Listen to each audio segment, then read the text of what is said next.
Bidadi township ವಿವಾದ ಕೊನೆಗೊಳ್ಳುವ ಹಂತಕ್ಕೆ ತಲುಪಿಲ್ಲ.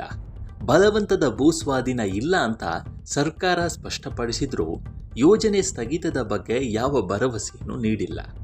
ಗೊಂದಲಗಳನ್ನು ಬಗೆಹರಿಸುವ ಬದಲಾಗಿ ವಿಪಕ್ಷಗಳ ಮೇಲೆ ಸಿಎಂ ಡಿಕೆ ಶಿವಕುಮಾರ್ ಅವರು ಬಾಣ ಪ್ರಯೋಗ ಮಾಡ್ತಿದ್ದಾರೆ. ಇತ್ತ ಆಡಳಿತ ಪಕ್ಷದ ನಡೆಗೆ ಭೂಮಿ ಕೊಡಲು ಸಿದ್ಧರಿಲ್ಲದ ರೈತರು ಕೆಂಡ ಕಾರ್ತಾ ಇದ್ದು ವಿಪಕ್ಷಗಳು ಇದಕ್ಕೆ ಸಾಥ್ ನೀಡಿವೆ. ಹೀಗಾಗಿ ಬಿಡದಿ ಹೋರಾಟದ ಮತ್ತೊಂದು ಮಜೆದು ಪಡೆದುಕೊಳ್ಳುವ ಎಲ್ಲ ಲಕ್ಷಣಗಳು ಕಾಣಿಸ್ತಿವೆ.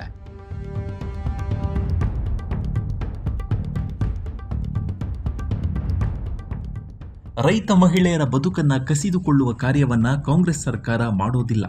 ಬಲವಂತವಾಗಿ ಯಾವುದೇ ರೈತನ ಜಮೀನು ತೆಗೆದುಕೊಳ್ಳುವ ಅವಶ್ಯಕತೆ ಸರ್ಕಾರಕ್ಕೆ ಇಲ್ಲ. ಭೂಮಿ ನೀಡುವ ವಿಚಾರದಲ್ಲಿ ಯಾರಿಗೂ ಬಲವಂತ ಇಲ್ಲ. ಇಷ್ಟ ಇದ್ರೆ ರೈತರು ಪರಿಹಾರ ಪಡೆದು ತಮ್ಮ ಜಮೀನು ನೀಡಬಹುದಾಗಿದೆ ಅಂತ ಸಿಎಂ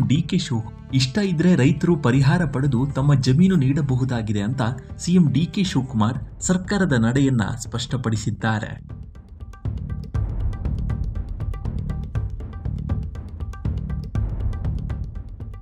ಆದರೆ ಭೂಸ್ವಾಧೀನ ಪ್ರಕ್ರಿಯೆ ರದ್ದು ಮಾಡುವ ಯಾವುದೇ ಸುಳಿವನ್ನ ಅವರು ನೀಡಿಲ್ಲ. ಕುಮಾರಸ್ವಾಮಿ, ಯಡಿಯೂರಪ್ಪ ಅವರು ಮುಖ್ಯಮಂತ್ರಿಯಾಗಿದ್ದ ಸಂದರ್ಭದಲ್ಲಿ ಪ್ರಾರಂಭಿಸಿದ್ದ ಯೋಜನೆಯನ್ನ ಮುಂದುವರಿಸಿಕೊಂಡು ಹೋಗ್ತಾ ಇದ್ದೇವೆ ಅಂತ ಡಿಕೆ ಶಿವಕುಮಾರ್ ಅವರು ತಿಳಿಸಿದ್ದಾರೆ.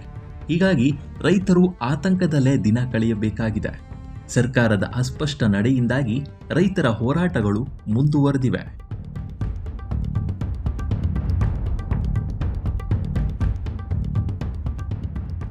ಬಿಡದಿ ಹೋರಾಟ ಕೇವಲ ರೈತರ ಹೋರಾಟವಾಗಿ ಉಳಿದಿಲ್ಲ, ಇದು ರಾಜಕೀಯ ತಿರುವು ಪಡೆದುಕೊಂಡಿದೆ.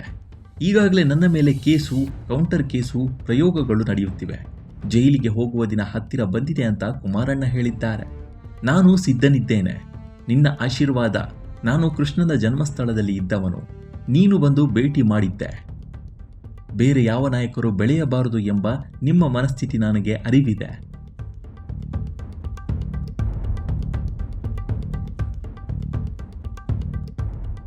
ಆದರೂ ನಿಮ್ಮ ಹಿರಿತನಕ್ಕೆ ನಮಸ್ಕರಿಸುವುದು ನನ್ನ ಧರ್ಮ.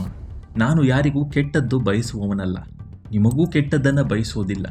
ನನ್ನನ್ನು ಜೈಲಿಗೆ ಕಳಿಸಬೇಕು ಎಂಬ ಸಂಕಲ್ಪ ಮಾಡಿದ್ದೀರೋ ಅದನ್ನು ಮುಂದುವರಿಸಿ ಅಂತ ಸಿಎಂ ಡಿಕೆ ಶಿವಕುಮಾರ್ ಆರೋಪ ಮಾಡಿದ್ದರು.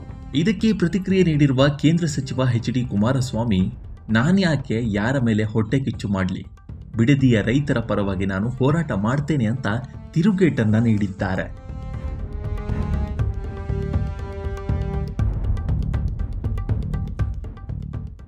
ಈ ನಡುವೆ ರೈತರ ಮೇಲೆ ದಾಖಲಾಗಿರುವ ಎಫ್ಐಆರ್ ರದ್ದುಗೊಳಿಸುವಂತೆ ಕೋರಿ ಜೆಡಿಎಸ್ ಕೋರ್ಟ್ ಮೊರೆ ಹೋಗಿದೆ. ಹೈಕೋರ್ಟ್ನಲ್ಲಿ ಈ ಸಂಬಂಧ ಅರ್ಜಿ ಸಲ್ಲಿಕೆ ಮಾಡಲಾಗಿದೆ. ಬಿಡದಿ ರೈತರ ಪರವಾಗಿ ಜೆಡಿಎಸ್ ಹೋರಾಟಕ್ಕೆ ಬಿಜೆಪಿ ಸಾಥ್ ನೀಡಿದೆ.